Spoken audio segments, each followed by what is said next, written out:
और इस बीच बड़ी खबर आ रही है राहुल गांधी के बयान पर अमित शाह का पोस्ट। देश विरोधी बात करना राहुल गांधी की आदत है, कहना अमित शाह का। राहुल ने देश की भावनाओं को आहत किया।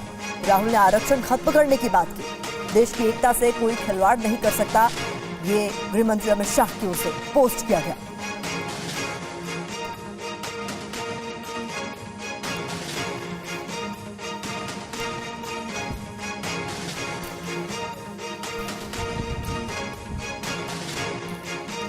तो अमित शाह ने ये पोस्ट किया है बाकायदा सोशल मीडिया पर। राहुल गांधी के अमेरिका दौरे के दौरान उनकी तरफ से कई बातें कही गई हैं, जिसका जवाब अमित शाह ने इस पोस्ट के जरिए दिया है।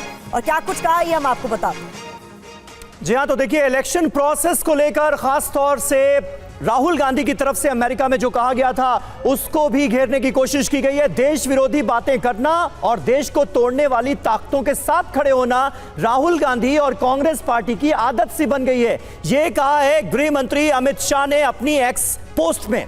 चाहे जम्मू कश्मीर में JKNC यानी जम्मू कश्मीर नेशनल कॉन्फ्रेंस के देश विरोधी और आरक्षण विरोधी एजेंडे का समर्थन करना हो या फिर विदेशी मंचों पर भारत विरोधी बातें करनी हो, राहुल गांधी ने देश की सुरक्षा और भावना को हमेशा आहत किया है, यह कहा है अमित शाह ने। भाषा से भाषा, क्षेत्र से क्षेत्र और धर्म से धर्म में भेदभाव लाने की बात करना राहुल गांधी की विभाजनकारी सोच को दर्शाता है, यह लिखा उन्होंने।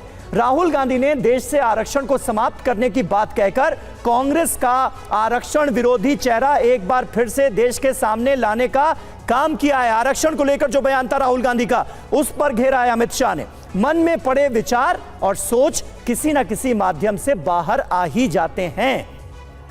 मैं राहुल गांधी को बताना चाहता हूं कि जब तक भाजपा है आरक्षण को कोई छू भी नहीं सकता और देश की एकता के साथ कोई खिलवाड़ नहीं कर सकता। ये एक्स पर अपनी पोस्ट में गृह मंत्री अमित शाह ने बड़ा हमला बोला है राहुल गांधी को लेकर, उनके बयानों को लेकर।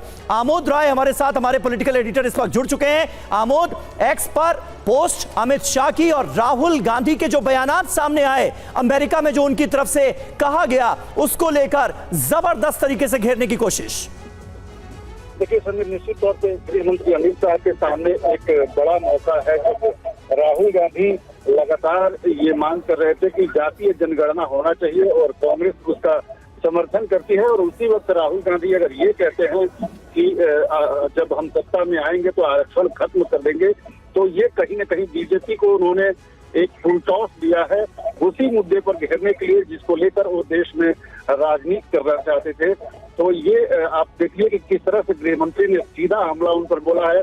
इससे पहले भी कल बीजेपी के वरिष्ठ नेता रविशंकर प्रसाद ने इसी मुद्दे पर राहुल गांधी को घेरा और उनकी तमाम जो बातें थी उसके ऊपर उन्होंने कहा कि देश के बाहर जाकर देश विरोधी बातें करना, वो भी LOP बनने के बाद, इससे पहले जब वो बोलते थे तो LOP नहीं थे, अब वो नेता प्रतिपक्ष हैं, जिम्मेवारी वाले पद पे हैं। ऐसे में ऐसे बयानात देना ये कतई सही नहीं है और इस मुद्दे को बीजेपी और आगे बढ़ाएगी, क्योंकि 2 राज्यों में अभी चुनाव भी हो रहा है, हरियाणा और जम्मू कश्मीर। और राहुल गांधी ने जिस तरह से बयान दिया है, ये कहीं न कहीं बीजेपी के लिए एक तरह से खाद का काम करेगा। राजनीति में कब मौका मिले और उसको कैसे भुनाया जाए, बीजेपी को ये बेहतर आता है और इस बयान को बेहतर ढंग से अपने पक्ष में भुनाने की कोशिश करेगी। समीर, बहुत शुक्रिया आमोद आपका इस तमाम जानकारी के लिए। और आपको बता दें, अमेरिका दौरे पर गए राहुल गांधी की ओर से कई बातें कही गई थी, जिसका जवाब गृह मंत्री अमित शाह ने दिया है। राहुल गांधी ने कहा क्या कुछ था, ये भी सुनिए।